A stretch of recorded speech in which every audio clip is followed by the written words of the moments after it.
because I think there's a smell of change in the air, if you don't mind me saying. But I'm not going to get into politics, hardcore politics. But if you were going to choose a successor to your current MP, I couldn't think of a better person to take that mantle than Ginny. She'd be terrific. Well, look, I just want to talk about Gaza, but obviously the entire Middle East at the moment is in turmoil. And what I thought I might do is to speak for 15 or 20 minutes and then just open it up for discussion, because this is an issue that really has provoked a soul searching in many people's hearts and about what is going on. And I think everybody that I've met has an opinion about it, and I think it's best that we deal with those and as part of the discussion. What we have seen in the last, and I posted something on Facebook last night actually, in the last couple of days, is a worrying sense of anti-Semitic type of activity that's coming out, which I think is not something that I've ever really seen very much of in New Zealand, and I hope it doesn't develop any further. And some of that is derived from what's been going on in Gaza and the various responses that we've seen there. Just to give you a bit of a background, my background before coming into politics, as Jenny said, I spent about 4.5 years in the West Bank in Gaza. My job in the UN was to coordinate the humanitarian response to what was happening in the West Bank and also what was happening in Gaza from the UN side, which included the NGOs as well. That, in many ways, was part of the role. What was the other part of the role was we spent an enormous amount of time watching and mapping the activities that were going on both in the West Bank in terms of the settlement building, the roadblocks and the checkpoints that were being set up, and also the various violence that was going backwards and forwards. At the end of, as we developed this in a sense, this database in the organisation I was working with in the UN, more and more people started coming through and checking in with us. We believed that we were giving a pretty overall objective view. I mean, obviously we were there to assist the Palestinians, but certainly an objective view of what was on the ground. So I spent 2 or 3 hours with Tony Blair, taking him around the West Bank, Ban Ki-moon, Chuck Hagel, who's now the Secretary of Defence in the US, explaining to them what they were seeing on the ground. And what surprised me was the level of ignorance about what was actually happening and what had been going on and what they had been told. This is a conflict in many ways that, you can trace its ancestry back 2,000 years if you want to. I don't think it's very useful to do that, but nevertheless, it's something it's focused everybody's minds. And if you look at the city of Jerusalem, the Muslim, the Christian, and the Jewish religions are literally on top of each other in terms of where they're located in that area, and the ripples from them go outwards. The latest permutation of that in and around Gaza was triggered by the killing of 3 Israeli teenagers in the West Bank, followed quickly thereafter by the capture and the killing of a Palestinian boy. The Israelis, in terms of trying to find the culprits to this, rounded up about 300 Palestinians and imprisoned them. Some of those have been just let out of prison. They blew up some people's houses. They still couldn't find but certainly targeted any suspected person who had Hamas background to it. That prompted Hamas, in a sense, it felt to retaliate, and the way that it retaliates, it fires some rockets into Israel, and the conflict kicked off again, because the conflict is not. This is when I was there between the years of 2003 and 2007. We had massive conflicts going on that barely kind of rated a mention compared to what we've got. So each time we have stepped up, there's been almost a step change with each 2006, 2012, 2014, and there will be another one unless this round of peace talks that are going on at the moment actually begins to resolve things. Gaza itself, if we just focus on Gaza and we leave the West Bank, Gaza itself is about 35 kilometres long. At narrowest point, it's about 6 and about 7 kilometres wide. It's bordered on one side by the sea, which fishermen are restricted going out.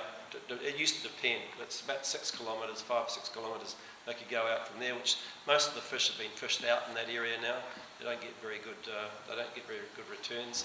And it has a double wire fence that goes right around it on the other three sides. Within 500 metres of that wire fence, if you enter that sort of buffer zone, you'll be shot. So there's a 500 kind of metre buffer zone in and around that. And the only way in or out is through the northern part. We haven't got a map here, unfortunately, but the northern part of imagine the strip, or the Mediterranean down this side, and picture them up at the top, with areas, which is a path you can come in. There was a couple of other paths. Kerem Shalom, which is right down the bottom corner of was where we can come in from Israel, and then through into Egypt, the southern boundary into Egypt. Now, in 2006, Hamas, and some of you will know the history of this, 2006, Hamas, well, before that, actually, let me go back a couple of years before that. There were 23 Israeli settlements in that area, microscopic area, and yet there were these settlements there. Ariel Sharon pulled the settlements out, much to the chagrin of many of the Israelis who felt that they had a right to be there, but they were pulled out. And the Palestinians, for the first time, were able to move freely up and down inside of Gaza. And I remember being there with a friend of mine, and the day after the settlements were all pulled out, and we were in a car and we were driving down the road. And before, when the settlements there, because they came in from Israel and crossed the Gaza Strip to the coast. The Palestinians would drive down and they'd stop at a checkpoint while the Israeli cars drove by, and then they would be allowed to go and they'd continue on to the rest of the Gaza Strip. It was effectively divided into three parts. And when we got in the car, the driver with me immediately followed the old path down along this road, and I said, well, why don't we just go down the coast? And it was this liberating feeling, and everybody was yelling and screaming in the car because for the first time they could actually drive down the coast without having to go through a checkpoint from the top of Gaza, the top of 35 kilometres down to the bottom. That period of jubilation lasted for a very short time, and Hamas was elected in 2006, the beginning of 2006. Huge shock to the Americans at the time. I mean, I was dealing with the American embassy quite a bit, and to the Israelis too. They never thought Hamas would win. But on the ground, where they had local elections at around that time, Hamas had got in and won the elections in Beit Hanoun and various other little places, and immediately stopped the corruption that was endemic with the Fatah party from before, and immediately started changing things. They created this feeling of change, of renewal. So people voted for Hamas because they wanted change. Not so different, but might happen this election even. You never know. People decided that they wanted to see some change. I had some friends in Bethlehem who were Christians who voted for Hamas because they were so sick of the corruption that was going on up to that point. Immediately Hamas came in, they were told by effectively the international community that they had to renounce violence, that they had to accept the borders, and that they had to agree to all of the past peace agreements. There were the three conditions that they had to abide by. They weren't ready to do that. Whether they would have been in the future, I don't know. My own feeling was that we lost an incredibly important opportunity at that point to actually engage with Hamas and say to them, okay, look, we'll give you a few months. You engage in terrorist activities during that time, obviously we'll come down on you, but at least we want to see that you can do what you say that you're supposed to do. And then in a year's time we'll come back and we want to see those conditions met. We didn't give them that opportunity. We simply closed the borders, cut off their money supply, and everything was cut short. What did Hamas do? Hamas turned to Iran and various other groups in order to be able to get money and to continue its operations. So immediately, as so often happens with sanctions and closures, we radicalise a group rather than, in a sense, embracing them and bringing them on board. From that moment on, from 2006 through till now, there was very little movement in and out of Gaza. So Gaza used to have a flourishing vegetable, hothouses, flowers that it used to export through Israel and out into Europe. It sent its flowers to Holland, the Netherlands. That closed. They had a furniture making factory. They shut because they couldn't get their goods out anymore. And suddenly Gaza became effectively a strip of land where 1.7 million people were surviving on the UN payments that were being made to teachers of UN schools and various other people, and to payments that were made to officials. It became effectively a dependent, if you like, strip of land. Things looked up a bit when Egypt changed to the Morsi government. The Muslim Brotherhood came into Egypt, and the tunnels that many people had dug under the southern boundary with Egypt were expanded dramatically. So goods started to come in through the tunnels. In fact, they brought cars in through these tunnels. Animals, I mean, they became incredibly good tunnelers. In fact, I don't know why they just didn't open the border, because the Egyptians were obviously getting backhanders all the way along the line, and they were bringing all of this, including armaments and rockets and everything else that they were using as well, and an immense amount of cement.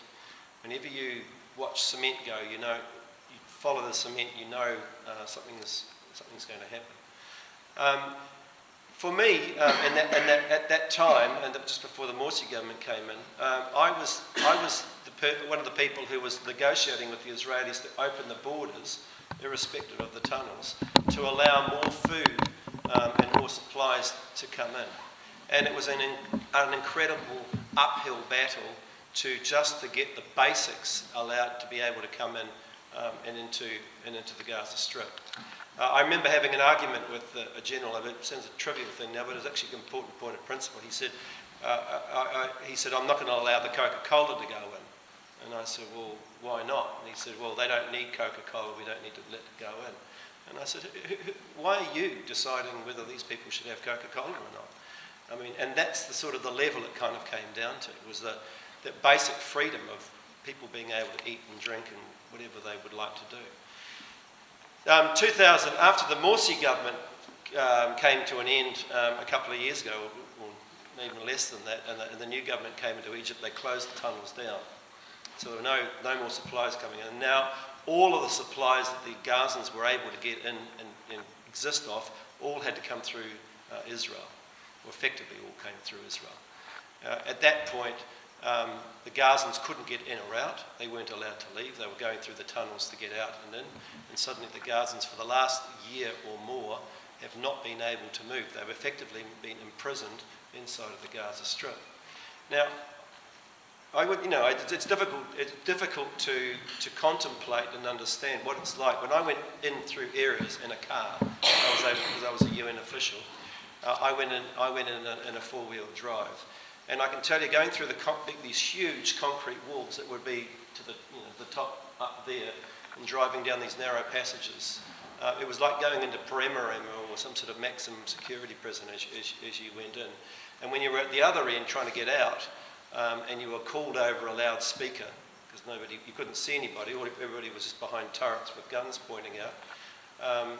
Coming out is like coming out and sort of almost being sort of liberated, or feeling like you'd escaped from Gaza. For Gazans trapped in there, 40% unemployment, young people probably closer to 60% unemployment amongst young people. There is no future for them. I ran into dozens of young people who had been awarded scholarships at various universities around the world, couldn't get out to go to the scholarship and go do their scholarship. Incredibly heartbreaking for people who had worked so hard at a university, got a scholarship, and then weren't able to get out. One of the local human rights groups there had done a survey of and I was looking for it the other day, yesterday, and I couldn't find the numbers. But the numbers were something like they had interviewed young people in their teens. What was the future? And around about a quarter of them, from memory, said that what they wanted to do was to die fighting the Israelis. That was their future. That was the only thing that they saw as being open to them. And so, if you keep people in this that sort of an environment, you are going to get a violent outcome. I mean, I don't think there's anybody who, in a sense, wouldn't explode in some way. Now, you might say, okay, well, that's they were in that environment because effectively they brought. Although there weren't very many suicide bombers coming from Gaza because they were all checked as they came out. I think most of them came from the West Bank, but nevertheless, there were people there who were willing to be violent against any Israeli that they would have come across. And so therefore the Israelis took action to make it more and more difficult for that violence to be perpetrated. And you can, in one level, you can understand that. But you can also have to think through the mentality of if you keep people in what many politicians, including myself, have called the largest open-air prison in the world, then you are going to get a situation which will ultimately lead to violence. I mean, there's absolutely no doubt about that. So right now we have a 3-day truce. These truces have kind of creakingly sort of staggered towards, they've been broken and then open and then continue. But now we seem to be reasonably secure. And this is the way that the violence seems to happen in Gaza. There's a massive rockets go off or whatever. In this case, tunnels. The Hamas have got very skilled at building tunnels and have built tunnels going into Israel. So in addition to the ones into Egypt, they've done them into Israel so that they can pop up and attack whoever and whatever they want to attack. And this is a new phenomenon. This hasn't happened up to now before. The rockets have become have a greater range, so they've got close or have hit around Tel Aviv. So again, there's been an escalation. At the same time, the escalation in the violence has gone the other way. There's been, you've seen the bombings and the rockets and various things that have been carried out. I want to say there is as a humanitarian and following humanitarian law, and the argument that we used to make, of course, is one of proportionality. If you have three people killed on one side and probably around 1,200 killed on the other side, it's not proportional. If you have indiscriminate rockets going out, which is true, you certainly have indiscriminate fire going in. And certainly there was, in the early stages where there was very precise rocket-guided bombs going in to take out particular targets within in the Gaza Strip, you could kind of understand in a sense, the response. As soon as you involve artillery and tanks, you have a spread of about 100 metres in terms of a target area. There's no way that in a place like Gaza, Gaza is a place which has 1.7 million people in this tiny little west strip. There is no way you're not going to hit civilians with a tank shell. I remember being in Gaza when they were firing the tank shells in. You just didn't know where they were going to land, and the people firing them didn't really know where they were going to land really either. An artillery piece is incredibly imprecise when it comes to firing a shell into an urban area. Of course, there's 1,400 people per square kilometre in Gaza. That's the density of the area. I got in contact with a friend of mine who I texted him this morning just to say I hope you're enjoying the truce, and he, interestingly enough, he said, yeah, I am, and thanks very much for being in contact. And I enjoyed your piece on TV the other night. I thought, this world is almost kind of too scary for words when he's watching television in New Zealand. You think, haven't you got anything better to do than watch TVNZ? Seriously. But I was saying to him, are there rockets being fired off near schools and things? And he said, well, yeah, there is. But on the other hand, Gaza. Gaza's got a school on every corner to cater for that sort of numbers of people. So it's incredibly densely populated. So coming back to where we are right now, I think that if this truce is to hold, which will be good, and that's the pattern that's evolved. There's a massive number of casualties, and then slowly the rockets die down, and the attacks by the Israelis start to slow down as well. And then the question is, what's next? So what's next is, for the Israelis, is a demilitarised Gaza. They don't want any armaments, they don't want any rockets in Gaza. Probably impossible to be able to attain. The Gazans, they want a future. They want to be able to trade and move and get in and out and have a sort of a normal life and have their kids experience a relatively normal life. At the moment, I don't necessarily see that happening unless there's a real change. Let me finish on a note which it's always been puzzling. It's always puzzled me.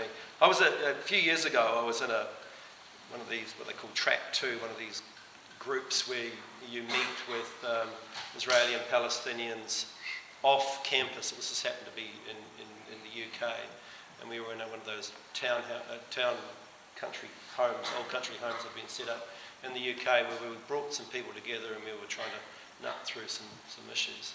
And there was an Israeli general there, and we were having a beer at the end of the day, and he said to me, I envy the Palestinians. And I said, yeah. And he said, what? I was, in what way? And he said, well, the Palestinians know what they want. The Palestinians want their own state. They want to govern themselves. And he said, so strategically, they understand what they're after, their goal. He said, tactically, they're hopeless, they're corrupt, they're disorganised, they can't agree with each other. Israel, on the other hand, tactically, we're brilliant. We're organised, we're efficient, we have the United States in our pocket. Strategically, we don't know what we want. We don't know what we want. And it stuck with me, actually, because with what's happening in Gaza, I'm not sure what people want anymore. I know what the Palestinians would like. They would obviously like West Bank and Gaza to be joined up and have their own state. But I'm not sure what the Israelis want anymore. They say they want a two-state solution, but I'm not sure that they're going to be able to get there. And this is something we often used to talk about, particularly with the international journalists that have been there, people who have been studying the place for a long time. What are the options? Where do we go with this? I mean, Israel is an incredibly powerful, economically, militarily. This is a conflict which is way unevenly balanced. One group of people are, effectively stuck, and another group of people are incredibly powerful. I was just saying to somebody the other day, I've worked in a lot of war situations, conflict situations. If you had that sort of bombardment in any other place, the population would just move out. I was working in Lebanon, where 1 million people just left their homes and fled. They just went somewhere else. Here they can't go anywhere. They're stuck in this cage. I mean, it's extraordinary. So what is it that we want? Because the way that it's moving at the moment, unless there's courage by political leaders, and perhaps the last person who showed any courage, ironically, was Ariel Sharon. Unless there's courage by political leaders to want to move this to a place which is sustainable, as time goes on, the idea of a two-state solution is just starting to die. And we won't have a two-state solution. And finally, we'll have ongoing conflict, and who knows what will happen, a one-state solution, because there won't be anything. And I've got a great PowerPoint I would have loved to have shown you about the West Bank and the way that's being chewed up. There isn't going to be that future. So I guess my feeling is that, it's so tragic. I mean, when I was there, I lived in Jerusalem. I was 50 metres away from the old city. I lived in a Jewish area next door to Mea Shearim. If you know what Mea Shearim is, it's the most conservative place where the conservative Jews would walk past my front door every day. And across the road were Palestinians, and I worked for Palestinians, and I go backwards and forwards between the two. My neighbours were wonderful. They babysat my kids. I kept the key to their front door as a spare in my room. They were Jewish neighbours, and then I would get in my car and drive across to Gaza and see what was happening in Gaza. And I was incredibly torn about the whole place. And there's no one person who worked with me who didn't feel the same way.